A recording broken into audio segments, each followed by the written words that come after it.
Hello friends, my Himalayan embrace के part 6 में आपका स्वागत है। स्काई और निका मजाक मस्ती करते हुए एक दूसरे के ऊपर बर्फ फेंकते हैं। तभी वहाँ पर खीरी आ जाता है। निका स्काई का हाथ पकड़कर कहती है चलो यहाँ से। वो दोनों चले जाते हैं। तो घर पहुँचते ही स्काई को झटका लगता है क्योंकि उसके डैड भी वापस आ गए थे। स्काई अपने डैड को निका से मिलवाता है, लेकिन उसके डैड बिना कुछ बोले वहाँ से चले जाते हैं। निका समझ जाती है कि उसके डैड को वो पसंद नहीं आई। आगे स्काई का और उसके डैड का बहस हो जाता है। स्काई कहता है कि वो निका से प्यार करता है और उसे प्रोटेक्ट करना चाहता है। वो अपनी मॉम से भी मिलना चाहता है, लेकिन उसके डैड स्काई को उसकी मॉम से दूर रखना चाहते हैं। उसके डैड कहते हैं मेरा सिर्फ एक ही बेटा है। तो स्काई कहता है नहीं, मेरा छोटा भाई भी है। वो उन्हें फोटो दिखाकर कहता है मुझे ये याद है। तो आगे फ्लैशबैक में ये दिखाया जाता है कि बचपन में खीरी घायल हो गया था। स्काई के डैड हॉस्पिटल गए तो उन्हें पता चला कि खीरी का ब्लड तो उनकी फैमिली में किसी से मैच नहीं कर रहा है। उन्हें डाउट हुआ कि खीरी उनका बेटा नहीं है और आगे डीएनए रिपोर्ट में भी ये बात साफ हुई कि खीरी अपनी मॉम का तो बेटा है बट उनका बेटा नहीं है। वो जान गए कि उनकी वाइफ का किसी के साथ एक्स्ट्रा मैरिटल अफेयर चल रहा है और इसीलिए वो अपनी वाइफ को छोड़कर चले आए। और ये भी दिखाया जाता है कि उनका अफेयर किसी और से नहीं बल्कि निका के ही स्टेप डैड से चल रहा था। तो फ्रेंड्स, इस तरीके से खीरी निका के स्टेप डैड का बेटा हुआ। तो फ्रेंड्स, निका जिस आदमी को अपना पति बनाने जा रही थी वो तो उसका सौतेला भाई निकला।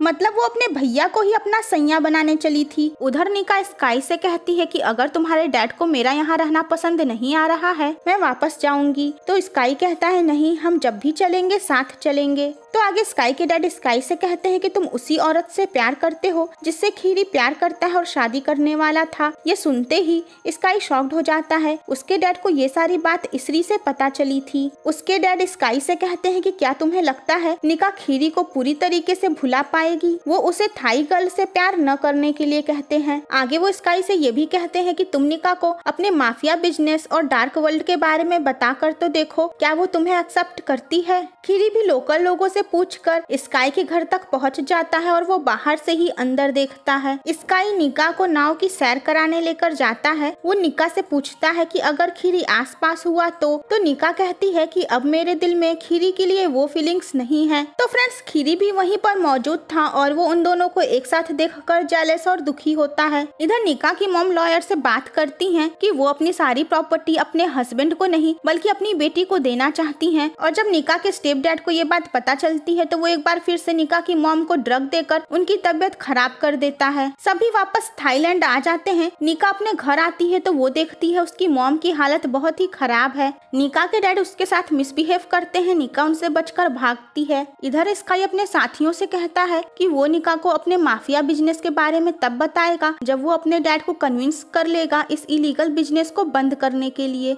तो निका स्काई की हेल्प मांगती है। स्काई उसकी मॉम को घर से लाकर हॉस्पिटल में एडमिट करवाता है। इधर खीरी अपने साथियों के साथ ह्यूमन ट्रैफिकिंग वाली लड़कियों को ट्रांसफर करता है। तो उसी दौरान एक लड़की पान वहाँ से भागकर छुपती है। खीरी आगे उसे पकड़ लेता है। वो लड़की कहती है मुझे जाने दो, मेरे स्टेप डैड ने मुझे यहाँ पर बेच दिया है। तो खीरी अब तक ये जो गलत काम कर रहा है उसके वजह से तो गिल्ट में रहता ही है। तो वो सोचता है चलो थोड़ी अच्छाई कर लेते हैं। पान बेहोश हो जाती है तो वो उसे उठाकर अपने पुराने घर लाता है। पान अपने स्टेप डैड के डर की वजह से घर जाने के लिए तैयार नहीं रहती है। खीरी कहता है अगर तुम्हें किसी ने देख लिया तो मारे जाएंगे। इधर स्काई हॉस्पिटल में अपनी मॉम को एक बार फिर से देखता है लेकिन वो उन तक नहीं पहुंच पाता है। स्काई अपसेट होकर वापस आता है। निका पूछती है कुछ हुआ है क्या, लेकिन स्काई उसे कुछ नहीं बताता है। तो फ्रेंड्स, स्काई एक अच्छे बॉयफ्रेंड की तरह हर कदम पर निका का साथ देता है। आगे खीरी निका से कहता है कि तुमने स्काई की हेल्प ली अपने मॉम के लिए। तो निका कहती है कि अब तुम्हें कोई राइट नहीं है मेरे मामले में इंटरफेयर करने का। लेकिन खीरी कहाँ पीछे हटने वाला था। इधर निका के स्टेप डैड और उसके गुंडे को पता चलता है कि एक लड़की गायब हो गई है। वो हर जगह उसको ढूंढना शुरू कर देते हैं। उनको शक होता है कि इसके पीछे खीरी का हाथ होगा। खीरी को जैसे ही ये बात पता चलती है वो पान के पास जाकर जबरदस्ती उसे उसके घर ले जाने लगता है। पान मना करती है लेकिन फोन आ जाने की वजह से खीरी को वापस गुंडों के पास आना पड़ता है। स्काई को सुविट से पता चलता है कि खीरी अपने पुराने घर गया था। तो स्काई वहाँ पहुँचता है और वो पान को देखकर शॉक्ड हो जाता है। पान को लगता है कि स्काई को खीरी ने ही भेजा है। तो स्काई पान को उसके घर ले जाता है, छोड़ने के लिए, लेकिन वहाँ पर पहले से ही निका के स्टेप डैड के दोनों गुंडे मौजूद थे जो उसके पेरेंट्स को मार देते हैं। तो स्काई पान को अपने घर ले आता है। वो बेचारी डरी रहती है और स्काई को गले लगाकर रोती है। इधर निका बहुत मन लगाकर प्यार से इंडियन मिठाई रसमलाई बनाती है और वो उसे स्काई के पास ले आती है, लेकिन वो स्काई और उस लड़की का हगिंग सीन देख लेती है और बस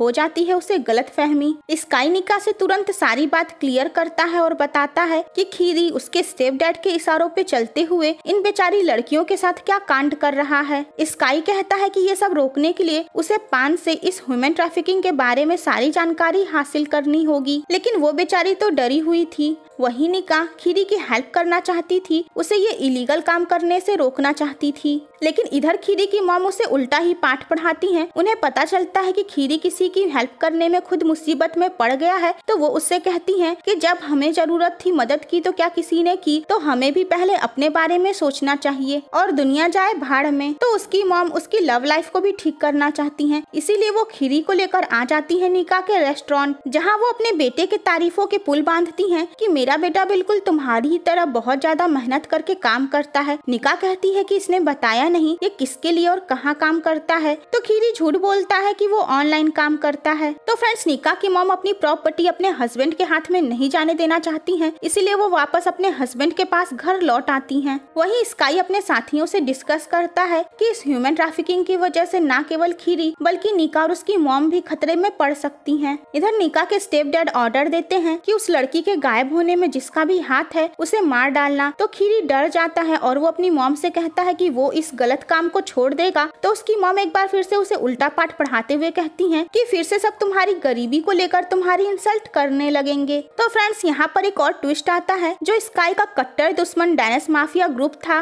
वही निका के स्टेप डैड के साथ ह्यूमन ट्रैफिकिंग का बिजनेस करता था। तो एक लड़की के चले जाने की वजह से उन्हें और लड़कियां चाह रही थी, तो बस उसकी मांग पूरी करने के लिए खीरी ऐसे ही क्लब से इनोसेंट लड़की को किडनैप कर लेता है। उसे ऐसा करने में बहुत ही गिल्ट होता है। वो निका के स्टेप डैड से कहता है मैं कुछ महीनों में ये काम छोड़ दूंगा। निका के स्टेप डैड एक ससुर की तरह उससे बात करते हैं और कहते हैं कि मैं अपनी बेटी तुम्हें दे रहा हूँ, उसका ख्याल रखना। स्काई अपने भाई को इस गलत काम के दलदल से बाहर निकालना चाहता है और इसके लिए वो निका से हेल्प मांगता है, क्योंकि प्यार ही खीरी को सही रास्ते पे ला सकता है। तो बस निका एक बार फिर से खीरी से पैचअप करती है और वो उसे एक चांस दे देती है। कहती है ठीक है, हम एक दूसरे को एक बार फिर से जानने की कोशिश करेंगे, और वो कहती है कि हमारे बीच इस बार कोई सीक्रेट नहीं होना चाहिए। इधर स्काई को सुविट से पता चलता है कि डेनिस निका के स्टेप डैड के साथ काम करता है, तो वो पहुंच जाता है उनके ठिकाने पर सच्चाई पता लगाने के लिए। तो फ्रेंड्स, स्काई और उसके दोनों साथी हमेशा ही निका के स्टेप डैड के उस ठिकाने पर इतने आराम से चले आते हैं और चले जाते हैं कि लगता है वो किसी पड़ोसी के यहाँ जा रहे हों। खैर, इस बार तो उन्हें खतरा मोल लेना ही पड़ जाता है। निका के स्टेप डैड के गुंडे नोटिस कर लेते हैं कि वहाँ कोई मौजूद है और फिर क्या बचना और भागना शुरू। खीरी स्काई को देख लेता है, उसके हाथ पे गोली भी मार देता है, लेकिन वो स्काई को जाने देता है क्योंकि इसके पहले उसके ऊपर स्काई के बहुत सारे एहसान थे। वो कहता है अब हमारा हिसाब बराबर हुआ। स्काई अपने साथी के साथ वहाँ से भाग निकलता है। तो फ्रेंड्स, वहाँ मौजूद गुंडे अक्ल के साथ साथ आंखों से भी शायद अंधे थे। स्काई और उसके साथी ने मास्क नहीं पहना हुआ था, इसके बावजूद वो उनका चेहरा नहीं देख पाए और वो सब सोच रहे थे कि कौन है जो हमेशा हंगामा करके चला जाता है। खीरी उनसे कहता है कि मैंने उसे गोली मारी है, फिर वो झूठ बोलता है कि उसने मास्क पहना हुआ था तो मैं उसका चेहरा नहीं देख पाया। तो निका के स्टेप डैड और उसके गुंडों को ऐसा लगता है कि खीरी उस आदमी को जानता होगा, वो झूठ बोल रहा है, और उसका एक आदमी आगे खीरी को धमकाता भी है। खीरी ने स्काई को गोली मारी है और वो दुश्मनों के साथ काम कर रहा है, तो स्काई के साथियों को लगता है कि वो स्काई के लिए खतरा साबित होगा। तो फ्रेंड्स, इसका नेक्स्ट पार्ट देखना मत भूलिएगा।